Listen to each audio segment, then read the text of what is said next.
Salut la famille, j'espère que vous allez très bien. C'est encore moi, Christian. Avant tout, j'aimerais vous souhaiter une meilleure vœux, bonne année 2023, que cette année vous apporte du bonheur. Je suis venu encore une fois répondre à une question qui m'a été posée.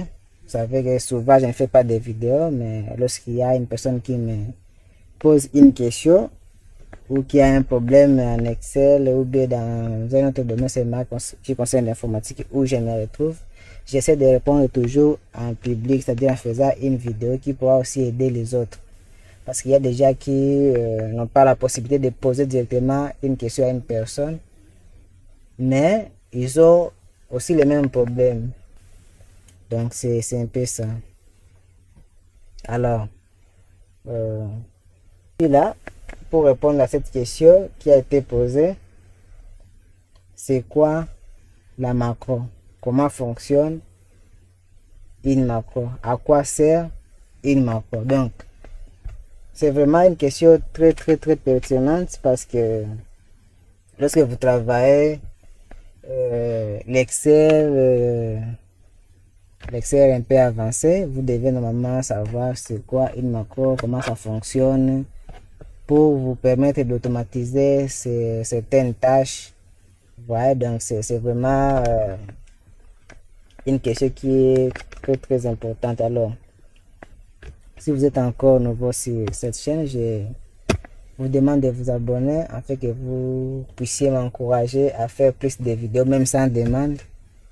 Et sans oublier d'activer la cloche de notification pour ne pas rater aucune de mes vidéos.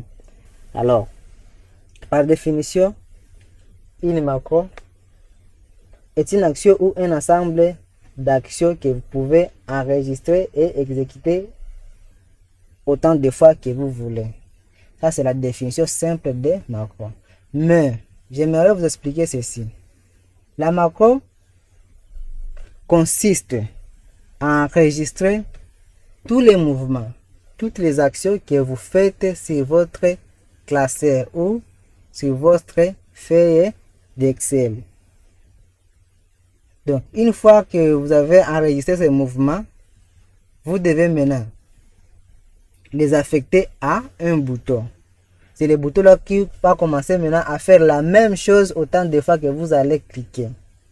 Donc, c'est ça la définition simple de la macro. Ça consiste seulement à enregistrer les mouvements. Donc, tout ce que vous faites, toutes les actions que vous faites sur Excel, la macro enregistre. Et une fois que vous allez affecter cette macro à un bouton, ça va commencer à répéter la même chose que vous faisiez pendant que la macro était en cours. Ça nous permet d'automatiser des tâches. Et pour créer une macro, il y a des étapes à suivre. Premièrement, vous allez voir que peut-être votre Excel n'a pas l'onglet développeur parce que vous devez obligatoirement avoir l'onglet développeur qui n'apparaît pas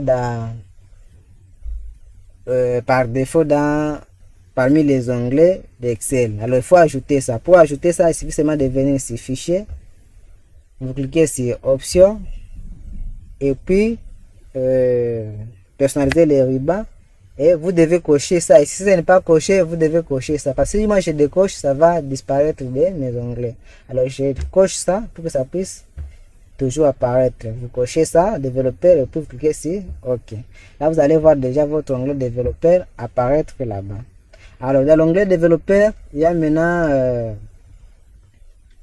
ici une option qui nous permet d'aller dans VBA, qui est le langage de programmation lié à Excel. Donc, vous pouvez faire de la programmation ici. Comme la programmation n'est pas faite pour tout le monde n'est pas aussi obligé de connaître la programmation. C'est pourquoi on nous a facilité avec les modules là de macro, pourvu que ça puisse commencer à nous aider. Au lieu d'aller coder, on peut seulement automatiser les tâches moyennant la macro. Parce que lorsqu'on automatise les tâches avec la macro, ça crée des codes VBA qui seront exécutés à chaque fois qu'on va cliquer.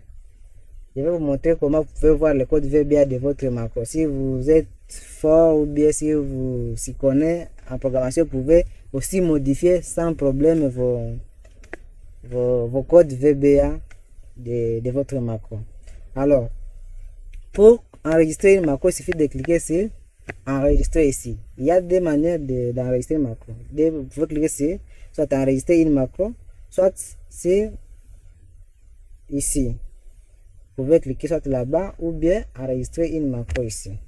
Alors, ici, il y a déjà nom de la macro. On vous donne déjà les noms par défaut. Alors, c'est à vous de changer, de mettre un nom significatif. Par exemple, je vais créer une macro seulement pour enregistrer ou pour écrire seulement mon propre nom.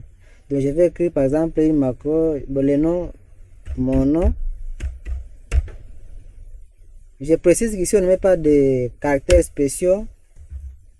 Il faut pas mettre aussi des espaces. Donc voilà. Ici, on vous donne la possibilité de mettre un raccourci.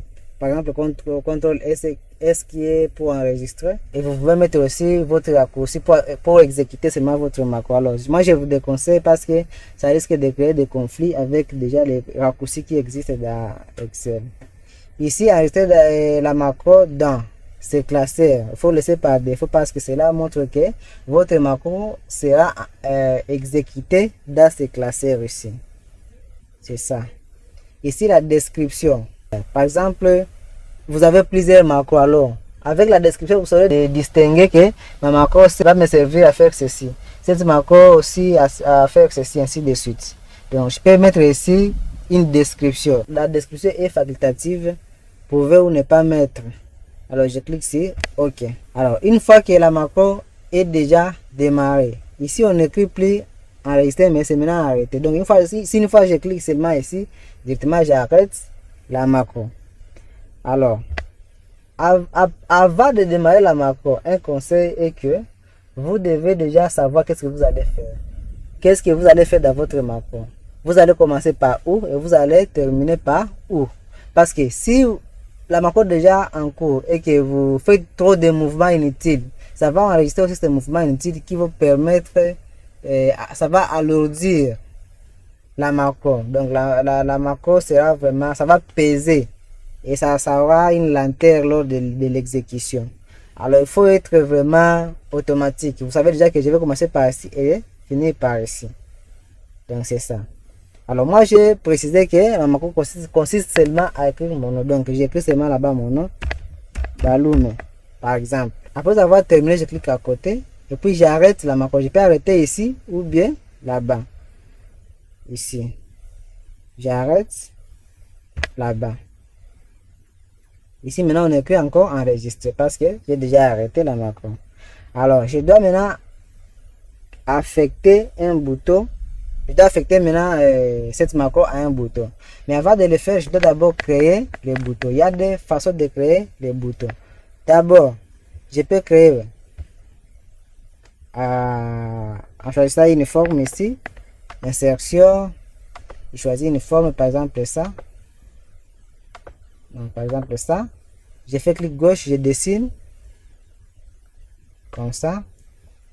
Je peux choisir mise en forme ici. Je peux choisir. Là, ça dépend de chaque concepteur. Je fais clic droit pour modifier le texte. Et puis, par exemple, OK. Je sélectionne ça. Je peux faire la mise en forme ici. Je mets ça en gras. Je agrandis un peu. Je fais comme ça. Ça dépend de chacun. Je fais comme ça par exemple. Je clique sur. Je vais maintenant affecter la macro, qui est la troisième étape. Parce que la première étape c'était de comment démarrer, comment arrêter. On a vu comment arrêter et puis comment affecter les boutons. Et dernière étape, comment exécuter. Alors je fais clic droit maintenant pour affecter la macro. Je fais clic droit sur les boutons. Affecter une macro. Je choisis les noms directement de ma macro là-bas. Si vous trouvez que vous avez beaucoup de macros, vous devez, soit peut-être ici c'est tout déclassé. Vous voyez que j'ai beaucoup de macros. Donc, toutes les macros que j'ai déjà fait dans différents classeurs sont là. Maintenant, pour seulement afficher les macros de mon classeur, ces classeurs sur lesquels je travaille, je clique seulement ces classeurs. Et j'ai seulement la macro qui est là. Je clique sur ça et puis je fais OK. Ouais. Alors, j'essaie d'effacer ceci. Une fois je clique comme ça, le nom apparaît. Si j'efface encore, je clique, le nom apparaît. C'est-à-dire que cette macro a consisté seulement à automatiser cette tâche de d'écrire mon nom, parce que j'étais bien précis.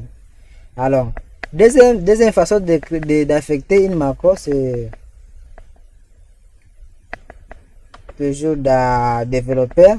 Je viens ici dans insérer, je choisis le bouton ici, bouton entre parenthèses contrôle de formulaire, je clique dessus, je fais clic, ça aura cette forme hein, comme une croix.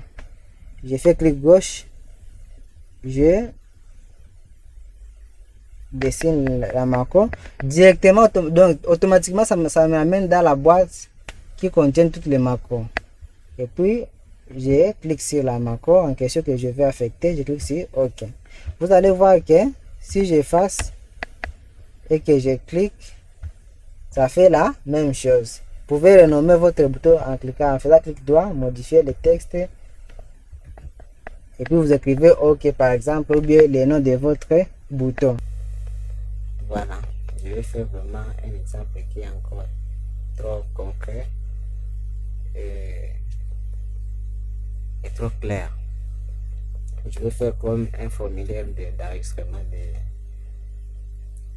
des étudiants qui aura seulement 3 champs. Une fois que vous remplissez les champs, vous cliquez et ça s'enregistre dans le tableau ou sur la liste des étudiants inscrits. Alors, dans ce cas, je vais faire comme ça. J'aurai besoin du nom du prénom et puis par exemple promotion,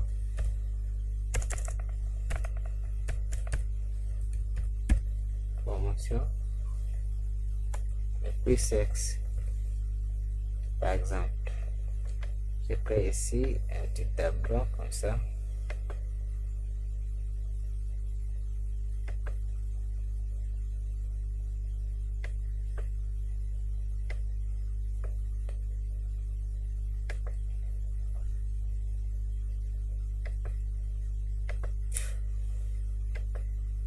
Vous devez mettre votre propre mise en forme. Voilà. Une donnée, je vais écrire ici par exemple. Non.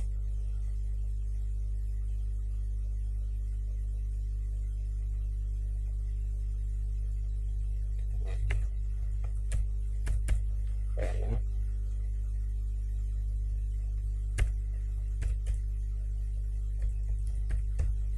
Promotion.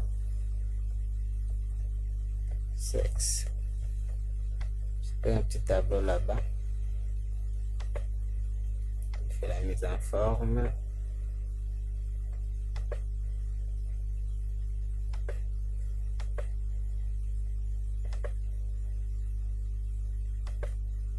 Voilà. Alors, à quoi va consister la macro? Ça va juste consister à copier les données qui sont ici et de coller sur la ligne que je vais créer ici. Alors, ce que je vais faire, c'est quoi? Je vais d'abord créer ici une nouvelle ligne, comme ça. Et c'est dans cette nouvelle ligne où je vais commencer à copier mes données du formulaire. Comme ça, les informations qui seront ici, lorsque je vais créer par exemple ici une ligne, comme ça, insertion.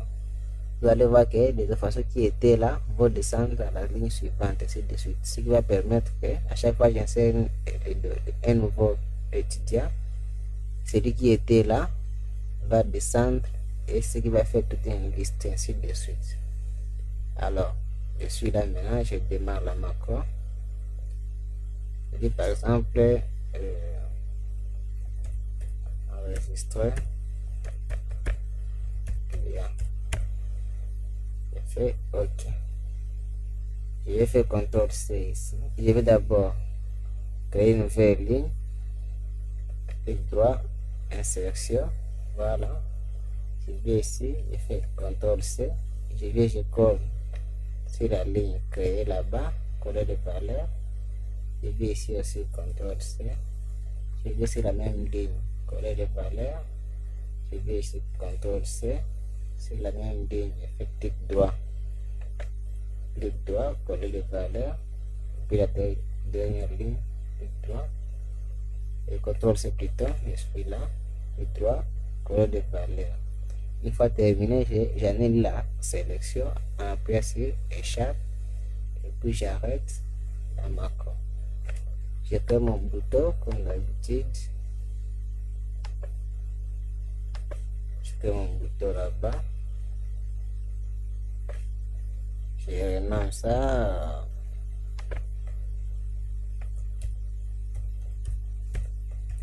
Enregistrer, je fais la mise en forme. Et un bouton. Voilà. Et j'affecte le bouton. La macro sur le bouton, clic droit. Affecter une macro. Et la macro est là, enregistrer un vrai client, clic OK. Alors si je vais essayer d'enregistrer un client par exemple, d'allumer.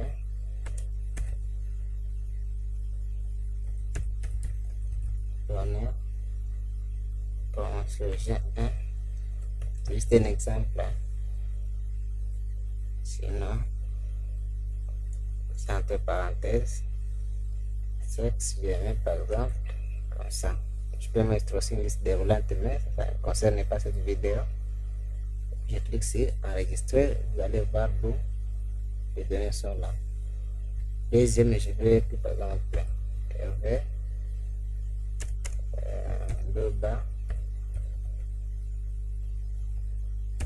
Hervé, et par exemple LD, je masqué, boum, il est enregistré là-bas. Troisième, j'ai par exemple j'ai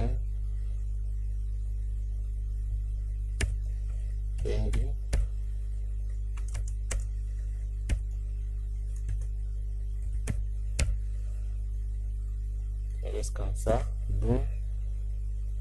Ici je mets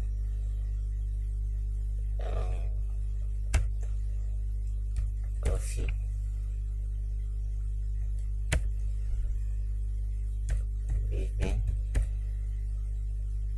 Je mets G3. Bon, vous allez voir que c'est bien enregistré. Alors, il y a plusieurs manières d'automatiser vos macros moyennant d'automatiser vos tâches moyennant la macro. C'est à vous de voir où vous l'automatisez avec la macro ou bien avec la fonction. Sinon, l'exemple est vraiment trop clair, trop simple, trop explicatif. Alors, c'est à vous maintenant de faire aussi les exercices. Et les exercices vraiment pour les restes d'automatisation. Sinon, je vous dis merci et bye bye.